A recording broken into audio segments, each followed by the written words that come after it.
sejarah ini jangan sampai dipolitisasi, jangan gunakan sejarah sebagai alasan untuk menuntut-nuntut hari ini. Jangan misalnya kita minta ganti rugi dari apa yang terjadi 100 tahun yang lalu misalnya gitu. Itu tidak akan menyelesaikan masalah gitu. Karena keadaan sudah berubah. Jadi akui sejarah tapi tidak mempolitisasi sejarah.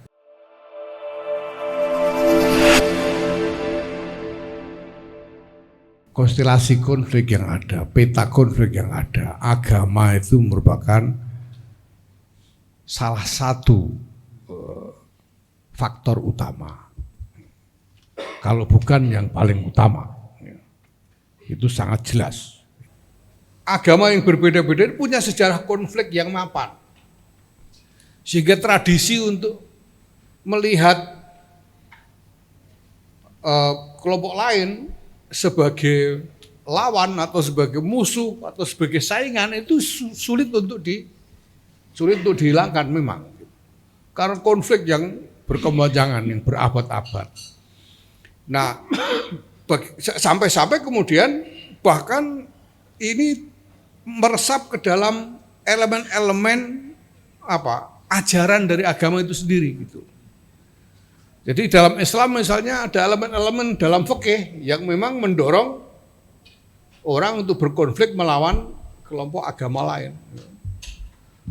Berkonflik melawan Yahudi, berkonflik melawan orang Nasrani itu ada dalam elemen-elemen ajaran Islam itu. Nah, bagaimana kita bisa menyelesaikan semua ini gitu? Karena walaupun seperti saya katakan tadi, walaupun misalnya Israel bisa berdamai dengan Saudi, Israel bisa dengan antar pemerintah ya, bisa berdamai dengan Iran antar pemerintah. Tapi kalau wacana keagamaannya tidak berubah, ya, mindset, cara berpikir dan persepsi keagamaan dari masyarakat juga tidak berubah, ancaman konflik tidak akan hilang. Sehingga kesepakatan itu lalu jadi sesuatu yang sangat rentan dan tidak menyelesaikan masalah secara tuntas. Nah, kemudian maka pertanyaannya bagaimana kita melakukan pendekatan keagamaan ini? Pertama-tama saya kira yang penting untuk kita dorong agar disepakati oleh semua pihak itu adalah prinsip-prinsip yang harus ditegakkan di dalam mencari jalan perdamaian melalui pendekatan agama-agama ini.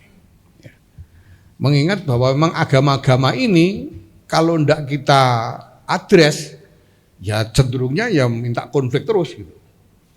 Kelompok-kelompok agama ini kalau tidak diadres cenderung minta konflik terus. Nah, bagaimana supaya ini berubah? Nah, saya kira pertama-tama yang perlu dijadikan prinsip untuk disepakati adalah untuk tidak mengingkari sejarah supaya kita ini jadi paham kenapa kita jadi begini hari ini itu. Kita jadi begini ini kan bukan dari ruang hampa, ini dari sejarah yang panjang sekali. Maka sejarah tidak boleh kita ingkari, harus kita akui. Dulu bunuh-bunuhan iya memang. Harus kita akui. Supaya kita ngerti, paham kenapa kita jadi begini sekarang. Tetapi ya, sejarah ini jangan sampai dipolitisasi, jangan gunakan sejarah sebagai alasan untuk menuntut-nuntut hari ini. Jangan misalnya kita minta ganti rugi dari apa yang terjadi 100 tahun yang lalu misalnya gitu. Itu tidak akan menyelesaikan masalah gitu. Karena keadaan sudah berubah. Jadi akui sejarah tapi tidak mempolitisasi sejarah untuk pertarungan hari ini. Kenapa? Karena sekarang prinsip yang kedua adalah bahwa kita harus menyadari tentang keniscayaan nasib bersama dari seluruh umat manusia ini. Shared destiny. Dari seluruh umat manusia ini. Nasib masa depan dari satu kelompok ini tidak mungkin dipisahkan dari nasib kelompok yang lain. Nasib umat Islam itu sama dengan nasibnya umat Kristen dan Yahudi di masa depan itu. Mau terjadi apapun di dunia ini. Nasibnya orang Afrika, orang Amerika, orang Indonesia, orang manapun nantinya itu adalah nasib yang harus disanggah bersama oleh seluruh umat manusia. Itu kenyataan dengan globalisasi dan sebagainya ini. Karena kesadaran tentang nasib bersama itulah maka kita tahu bahwa selama ini umat manusia berusaha mencari jalan keluar untuk menekan sampai dengan mengeliminasi konflik-konflik.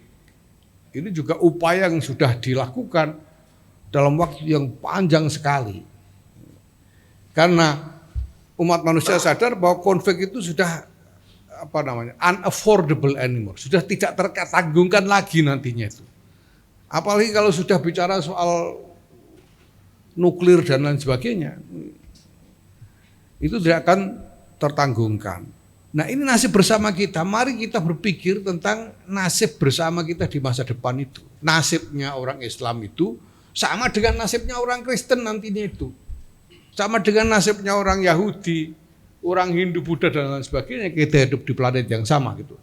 Nah, kita fokus ke sana. Nah, karena kita punya kepentingan itu, maka banyak hal dan kita tahu bahwa konflik itu tidak akan tertanggungkan lagi, kita akan bisa, semua orang akan bisa melihat bahwa mengeliminir konflik itu kepentingan bersama. Nah, bagaimana caranya kita mengejar kepentingan bersama ini untuk mengeliminir konflik. Nah, prinsip yang ketiga saya kira adalah menemukan sesuatu yang bisa menjadi common ground dari semua pihak. Semua pihak bisa sepakat. Lepas dari macam-macam perbedaan pendapat mengenai berbagai macam isu parsial, tapi orang bisa bersepakat tentang sesuatu yang bisa menjadi landasan untuk mengembangkan kehidupan bersama yang damai dan mengeliminir konflik serta mencari jalan keluar dari masalah-masalah konflik yang ada. Nah, pijakan bersama itu tidak harus sesuatu yang merupakan tafsir sahih tentang ajaran agama. Tidak harus dimulai dari itu. Tidak harus dimulai dari tafsir yang sahih dari ajaran yang dari ajaran agama. Apa istilahnya itu? Eksegesis atau apa? Tidak harus dimulai di situ, tapi bisa dimulai dengan kesepakatan. Nah, kalau kita bersepakat, ya sudah mari bersepakat gitu aja. Gitu. Dan karena kesepakatan itu, maka berbagai macam tenets, berbagai macam ungkapan keagamaan yang mengarah kepada konflik itu harus kita tahan karena kita punya kesepakatan untuk tidak bermusuhan. Gitu. Dalam agama Islam kita tahu ada prinsip bahwa semua orang itu terikat dengan kesepakatan-kesepakatan yang dia buat. Gitu. An-nas ala syurutihim. Dan kesepakatan itu bisa merubah norma-norma asal gitu.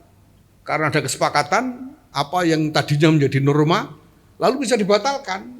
Kita tahu banyak contoh di dalam termasuk dalam sunnah Rasul sallallahu alaihi wasallam seperti perjanjian Hudaybiyah itu. Nah, saya kira ini juga sama dengan kelompok-kelompok yang lain baik Yahudi maupun Kristen. Dan sebetulnya dunia itu sudah punya kesepakatan itu. Cuma mungkin belakangan ini lupa atau banyak orang minta pengecualian gitu. Dunia nanti kan sebetulnya sudah bikin konsensus internasional yaitu piagam PBB yang menjadi pondasi dari seluruh tataran internasional yang kita punya sekarang ini. Ini semua basisnya kan piagam PBB itu. Kalau tidak ada piagam PBB, itu yang namanya kerajaan Yordania nggak ada. Yang namanya negara Libanon nggak ada.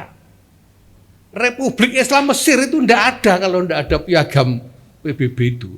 Apalagi negara Israel itu loh. Nah, itu sudah jadi kesepakatan internasional sebetulnya gitu. Nah, cuma bagaimana ini bisa betul-betul dioperasikan sedemikian rupa sehingga semua pihak lalu bisa kembali menegakkan prinsip-prinsip di dalam piagam PBB itu. Hari ini kan banyak yang minta dispensasi, Amerika minta dispensasi, Rusia minta dispensasi gitu kan. Nah, gimana sekarang Israel minta dispensasi? Ya.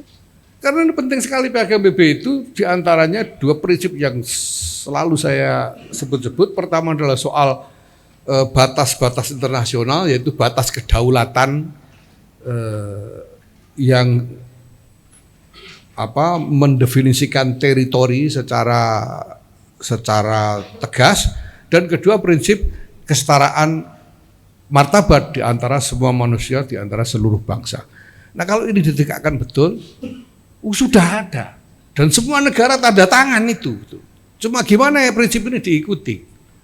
Nah memang tidak akan mudah, tidak berarti bahwa begitu ada kesepakatan lalu ini bisa langsung dijalankan, memang tidak seperti itu. Tapi kalau diupayakan itu saya kira pasti bisa. Nyatanya Indonesia bisa. Indonesia ini jadi begini, kita hidup dengan damai ini kan karena kesepakatan. Pancasila UUD 45. Kalau enggak kan musuhan terus. Kalau enggak ya bagaimana kita bisa berdamai dengan Romo Magnes yang londo ini gitu. Kalau enggak karena Pancasila UUD 45. Londo Jerman. Pancasila UUD 45.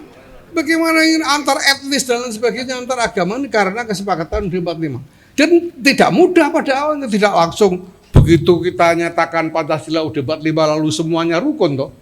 Kita harus melalui pergulatan yang memang juga keras, makan korban, dan tidak mudah untuk sampai seperti sekarang ini bahwa kita relatif bisa hidup dengan berdampingan dengan damai dan harmonis seperti sekarang.